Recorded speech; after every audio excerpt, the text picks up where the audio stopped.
창세기라는 이름은 히브리어 성경에 가장 첫 번째 등장하는 베레시트, 즉 태초에라는 단어를 따서 지은 이름으로서 태초에 있었던 이야기를 담고 있습니다.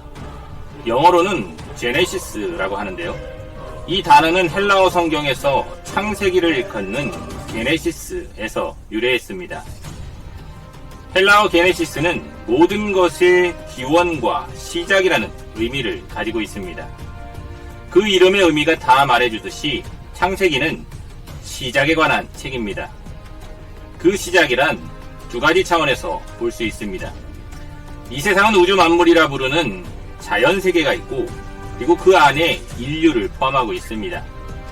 따라서 창세기는 자연세계와 인류의 기원을 말해줍니다.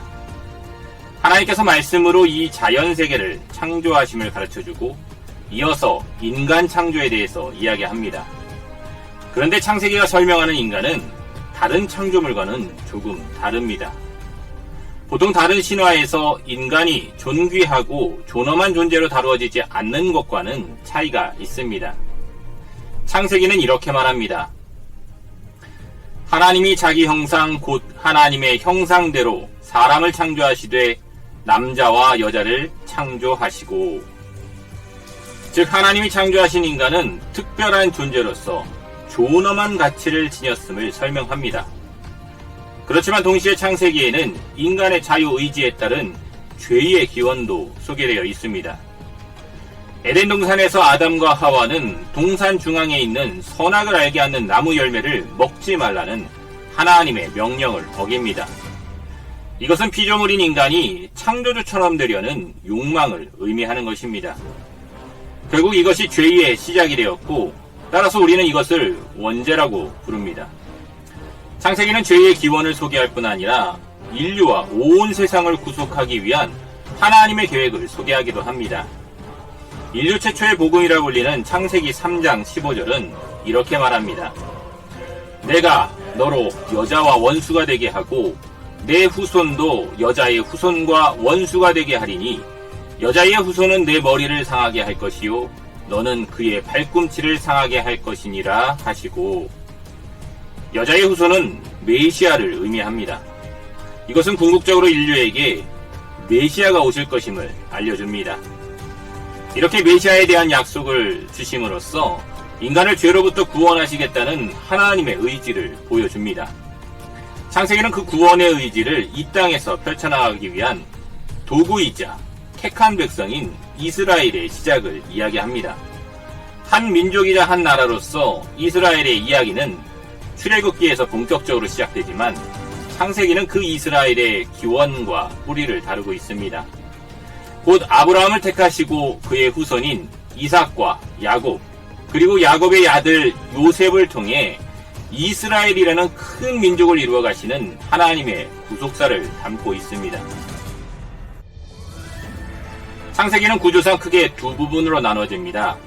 첫 번째는 1장에서부터 11장까지로서 족장시대 이전 이야기를 다루며 이를 원역사라고 부릅니다. 두 번째는 12장에서 50장으로서 족장시대 이야기를 다루고 있습니다. 하나님께서 온 우주를 창조하시고 사람을 창조하셨습니다. 특별히 온 우주를 다스리는 권세를 사람에게 위임하시고 그에게 복과 안식을 주셨습니다. 아담과 하와를 창조하시고 에덴에서 살도록 하셨지만 결국 죄로 인하여 에덴 동산 밖으로 쫓겨나게 됩니다. 이어서 가인과 아벨의 사건을 통해 인류 첫 살인사건이 등장합니다.